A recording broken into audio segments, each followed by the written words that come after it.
Hi everyone, আশা করছি সবাই ভালো আছেন, সুস্থ আছেন। আমরাও ভালো আছি আলহামদুলিল্লাহ। নতুন একটা সকালের সাথে সবাইকে ওয়েলকাম করছি আমার চ্যানেলে। বেশ কয়েকদিন হয়ে গেল নিয়মিত ব্লগ শেয়ার করছি না। তার কারণ হচ্ছে বাসা গোছগাছ করতে গিয়ে আমি একদম ক্লান্ত। আসলে হয়ে ওঠে না। মনে করি এটা করব, কিন্তু দেখা যায় যে আরেকটা কাজ নিয়ে ব্যস্ত হয়ে যাই। তো এভাবে করে আসলে ব্লগ যে করব সেটা আসলে করা হয়ে উঠছে না। আর ঘর গোছানো মনে হচ্ছে শেষই হচ্ছে না। আজকে এই কাজটা তো কালকে এই কাজ, একের পর এক কাজ বেড়েই চলেছে। তো সেই জন্য আর সেভাবে করে আসলে কোনো ভিডিও যে করে রাখবো বা শেয়ার করব তেমন কিছু করা হয়নি। তো আজকে সকালে উঠে দেখলাম যে চারপাশে অনেক কুয়াশা ছিল। তো সেই কারণে হচ্ছে সকালে আর মানে জানালাগুলো খুলে দেই নাই। এরপরে যখন রোদ বের হয়েছে তখন আবার সব জানালাগুলো খুলে দিলাম। গত রাতে আমার শরীরটা একটু খারাপ ছিল, তো এই কারণে আসলে এগুলো গুছিয়ে রাখতে পারি নাই, আমি আগেই শুয়ে পড়েছিলাম। তো ওরা বাবা মেয়ে দুজন খেলেছে আর পুরো ঘরে ওর খেলনা দিয়ে একদম ছড়িয়ে ছিটিয়ে রেখেছে। তো সকালে উঠে আসলে দেখে প্রথমে মেজাজটা একটু খারাপ লাগছিল যে সব কিছুই আসলে এলোমেলো। সাধারণত আমি রাত্রে ঘুমাতে যাওয়ার আগে সব কিছু গুছিয়ে নিয়ে তারপরে ঘুমাতে যাই। তো আজকে এসে দেখি তার বিপরীত।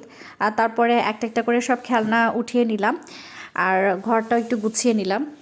আমি সাধারণত রাতে খাওয়া দাওয়ার পরে যখন রুমাইসা ঘুমানোর মানে প্রস্তুতি নেয়, তখন সব কিছু গুছিয়ে ওর খেলনা সব তুলে ফেলি। আর এরপরে টুকটাক যে হাতের কাজগুলো থাকে, তারপরে রাতের খাওয়া দাওয়ার পর যে কাজগুলো বের হয় সেগুলো একটু গুছিয়ে রাখি। কারণ এগুলো গুছানো থাকলে হয় কি সকালে মনটা একটু ফ্রেশ লাগে, মানে কাজের প্রেশারটা একটু কম মনে হয় আমার কাছে। তো সেই জন্য চেষ্টা করি যে এগুলো একটু করে নেওয়ার। আর সকাল সকাল এগুলো সব কিছু গুছিয়ে নিয়ে তারপরে হচ্ছে একটু ঘরগুলো গুছিয়ে নিব। দেখা যায় যে বিছানাপত্রগুলো আমার একটু পরে উঠানো হয়, কারণ হচ্ছে রুমাইসার বাবা 10টার দিকে চলে যায় অফিসে। আর ঘুম থেকে উঠে নাস্তা বানানো, তারপরে দুপুরে রান্নার একটা প্রস্তুতি থাকে, সেগুলো সব কিছু রেডি করে ওর বাবা চলে যাওয়ার পরে তারপরে আমি বিছানা ঠিক করি। মানে বিছানাটি একটু পরে ঠিক করা হয় আমার। তো সব কিছু মিলিয়ে আসলে যে যেমনভাবে আসলে কাজগুলো করে, শরীর একটু অসুস্থ থাকলে বা একদিনের কাজ যদি আমরা একটু ফেলে রাখি, দেখা যায় যে পরের দিন এত প্রেশার মনে হয়। আর মনে হয় সব কিছুই এলোমেলো, সংসারের কোনো কাজই হয়তো বা মানে পারফেক্টলি হচ্ছে না, এরকম একটা মনে হয়। আসলে আমি চাই যে সব কিছু একটু ভালোভাবে করার জন্য, কারণ পারি শুধু একটা যে সংসারের কাজকর্ম, এটা ছাড়া আর কিছুই পারি না। তো এই একটা কাজই যদি একটু ভালোভাবে নাই করি তাহলে একটু কেমন দেখায়। তো যাই হোক, ঘরটা সব গুছানো শেষ। তো এখন রুমাইসাকে বললাম যে মা তুমি একটু শুয়ে থাকো, একটু শুয়ে শুয়ে কার্টুন দেখো। তো ওকে আসলে শোয়ার কথা বলা মাত্রই কিন্তু ওর বিছানায় বালিশ টালিশ সরিয়ে নিয়ে তারপরে হচ্ছে আবার এই কম্বলটাকে টান দিয়ে এভাবে করে শুয়ে পড়ে। তো এটা হচ্ছে আমাদের কাছে ভালোই লাগে, কারণ জোর করে আসলে শোয়াতে হয় না, ও নিজে থেকে এভাবে শুয়ে পড়ে। তো দুপুরের দিকে হচ্ছে ওর বাবা খাওয়া দাওয়া করে চলে গেছে দুপুরে। এরপরে রুমাইসাকে ঘুম লাগিয়ে দিয়ে আমি এখন হচ্ছে টুকটাক একটু কাজ সেরে নিচ্ছি। আমি বলেছিলাম এর আগে আপনাদেরকে যে আমি এখনও কোনো কিছু কেনাকাটা করিনি নাটোরে আসার পরে। তো এখন হচ্ছে টুকটাক কিছু কেনাকাটা করেছি আর কৌটাগুলো সব পরিষ্কার করে রেখেছি। আসলে ভেতরে কোনোটা পরিষ্কার করিনি, বাইরেরটা একটু মুছে নিয়েছি। আর এরপরে যে টুকটাক কেনাকাটাগুলো করেছি এইগুলো হচ্ছে এখন এই কৌটার মধ্যে ঢুকিয়ে নিচ্ছি। আসলে এটাও কিন্তু বড় একটা ঝামেলার কাজ, কারণ সব কিছু আবার ঢেলে আবার পরিষ্কার করে গুছিয়ে রাখা। আর দেখা যায় যে এগুলো যেহেতু রান্নাঘরে থাকে, তো তেল মশলার একটা কিন্তু তেল কাস্টে ভাবটা চলেই আসে। আর আমার বাসায় যে আমি এর আগেও আপনাদের সাথে শেয়ার করেছি যে রান্নাঘরে একটু সমস্যা আছে, এই কারণে হচ্ছে যে তেল মশলার ব্যাপারটা থাকে, এটা হচ্ছে এক্সজস্ট ফ্যানটা টানতে পারে না, মানে ওপরে যে আটকে যায়। তো সব কিছু যে এই কৌটাগুলোর উপরে পড়ে। তো আমার এই যে লবণের এই জারটা, এর আগে আমি একটা হচ্ছে প্লাস্টিকের খুব সুন্দর আরএফএল থেকে নিয়েছিলাম, তো ওইটা কিনেছিলাম। তো এরপরে দেখা যায় চুলার পাশে রেখেছিলাম, তো ওইটা একটা সাইড হচ্ছে গলে গেছে, যার কারণে ওইটা বাতিল করে আমি এখন আবার একটা কাচের জার নিয়েছি। তো এটার সাথে সাথে আমি আবার ছোট 2টা কাচের জার নিয়ে এসেছি। আমার আসলে মাথাতে ছিল না যে 3টা নিতে হতো, কারণ আমি গুঁড়া মশলা 3 রকম ব্যবহার করি, হলুদ, তারপরে হচ্ছে মরিচ, আর তার সাথে হচ্ছে ধনিয়া গুঁড়ো। জিরাটা গুঁড়া না, বাটা মশলাটাই ব্যবহার করি, তো এই জন্য আমার 3টা জার লাগে। তো আমি 2টা নিয়ে এসেছিলাম, এরপরে মনে হলো যে আরেকটা নিয়ে আসলে ভালো হতো। তো এরপরে যদি কখনো বাজারে যাই তাহলে আরও একটা নিয়ে আসবো। কাচের জারগুলো আসলে স্বাস্থ্যসম্মত, কিন্তু এটার প্রাইসটাও বেশ অনেকটাই বেশি যেগুলো আসলে প্লাস্টিকের জারগুলোর প্রাইসের তুলনায়। তো সেই জন্য আসলে দেখা যায় যে স্বাদ এবং সাধ্য দুইটাও থাকতে হবে। দুইটা থাকলেই তারপরে দেখা যায় যে টুকটাক করে আসলে সংসারটাকে সাজিয়ে তোলা সম্ভব। আসলে যেটা সত্যি, যেটা বাস্তবতা, আমি সেটাই বললাম।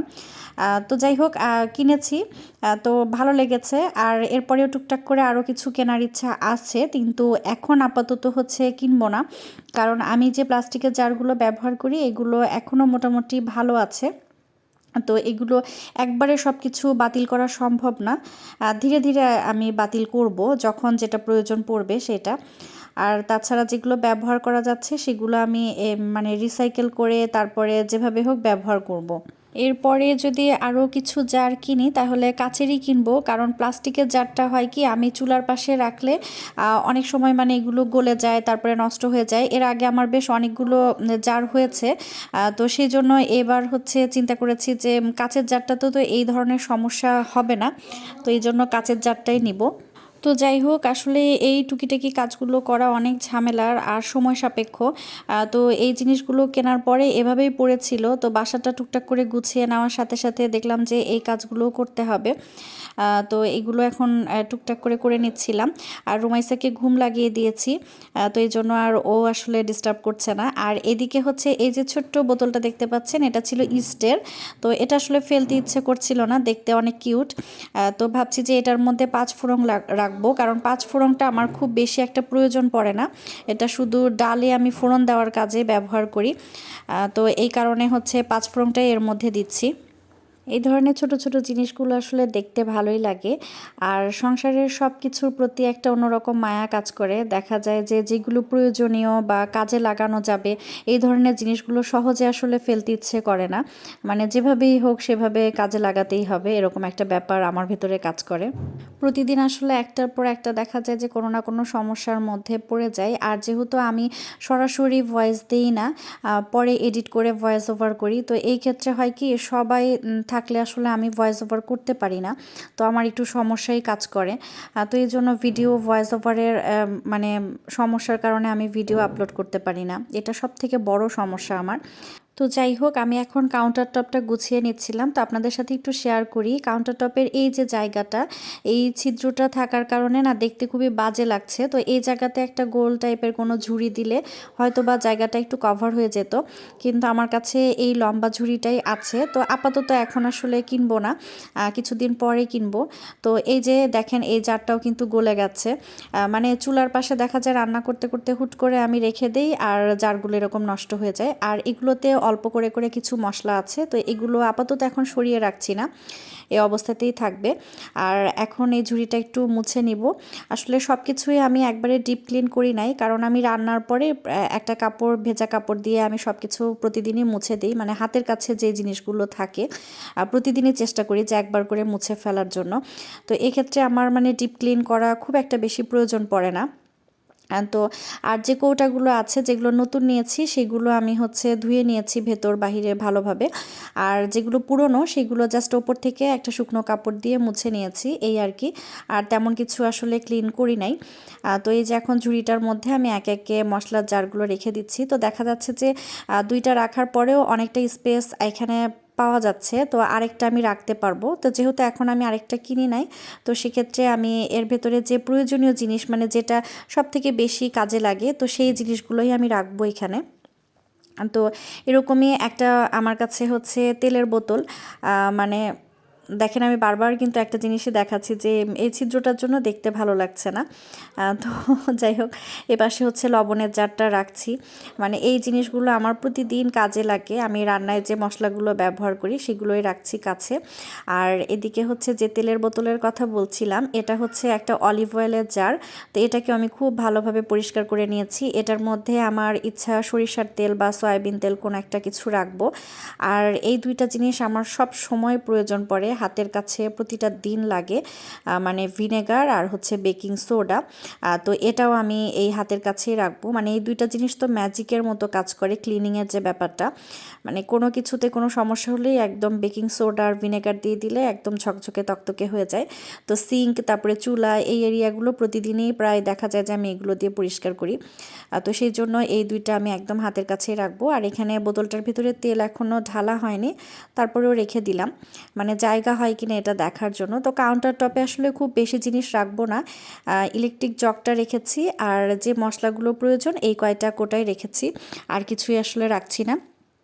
আর এখন হচ্ছে বড় যে ডিব্বাগুলো আছে বা জার, এই বড় ডিব্বাগুলো এখন ভরে নিব। এর মধ্যে আমি রাখবো হচ্ছে ডাল, তারপরে হচ্ছে মানে বেশি যে জিনিসগুলো থাকে সেগুলো, বেশিরভাগই ডাল। এই ডালগুলো তো বাড়ি থেকে আসে, তো এইবার হচ্ছে নিয়ে আসার পরে আমি আর ব্যাগের মধ্যে রেখে দিয়েছিলাম, ব্যাগ থেকে আর নামানো হয়নি।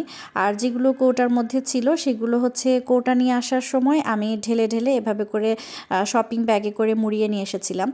তো সেগুলোও আসলে এতদিন ওইভাবে করেই খাওয়া দাওয়া হচ্ছিল, মানে ভালোভাবে যে গুছিয়ে উঠবো সেই কাজটা হচ্ছিল না। আর এটার মধ্যে বেশ অনেকগুলো কুমড়ো বড়ি আছে এখনও, শীত শেষ হতে হতে আসলে খাওয়া হয়ে যাবে। এখান থেকে আমি অনেকজনকে দিয়েছি, মানে শুধু একটা কৌটা না, এরকম প্রায় 3টা কি 4টা কৌটা বড়ি ছিল, তার মধ্যে অনেকজনকে দেওয়া হয়েছে, তারপরে আমরা খেয়েছি, আর এখনও আর অনেকগুলো আছে।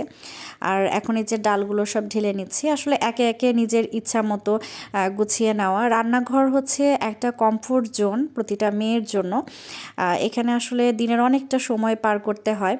আর এখন আসলে দেখা যায় যে ভাড়া বাসায় যেহেতু থাকি, তো নিজের সুবিধা মতো সাজিয়ে গুছিয়ে রাখা আর কি, মানে নিজের যেগুলো প্রয়োজন সেগুলো তো আসলে সব কিছু মেটানো সম্ভব না, তারপরেও যতটুকু সম্ভব ততটুকু আসলে প্রয়োজন মিটিয়ে নেওয়া।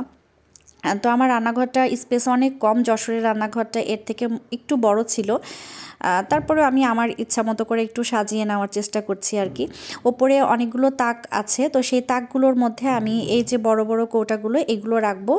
আর নিচের দিকে আসলে আমি একটু ফ্রি রাখার চেষ্টা করছি কাউন্টার টপটা, এখানে তেমন কিছু রাখার ইচ্ছা নেই, মানে অল্প কিছু রাখবো যাতে এটা একটু ফাঁকা থাকে। আর যেহেতু আমি ভিডিও করি, তো এক্ষেত্রে দেখা যায় যে ট্রাইপড রাখার, তারপরে হচ্ছে ভিডিও করার একটা জায়গার দরকার হয়, তো সেই জায়গাটা যাতে থাকে, তো সেই জন্য এই জায়গাটা একটু ফাঁকা রাখছি। আর এই কৌটাগুলো সব উপরের দিকেও তুলে দিব, মানে যেগুলো বেশি প্রয়োজন হয় সেগুলো থাকবে সামনের দিকে, আর যেগুলো কম প্রয়োজন হবে সেগুলো পেছনের দিকে। তো আমি যেটা বলেছিলাম যে আমি কৌটাগুলো কিন্তু ভেতরটা পরিষ্কার করিনি, বাহিরটা শুধু মুছে নিয়েছি, তো দেখতেই পাচ্ছেন। তো এই জন্য কিন্তু খুব একটা বেশি পরিষ্কার দেখা যাচ্ছে না, কারণ ভেতরটা আসলে পরিষ্কার করার মতো সময় নেই, আর সব সময় আসলে আমি করিও না, যেই কৌটার মধ্যে রাখা সেটার মধ্যেই রাখি, তো এই জন্য আসলে সব সময় করতেও হয় না। আর এটার মধ্যে আটা অল্প আছে, আর ওপর থেকে অল্প একটু দিয়ে দিব।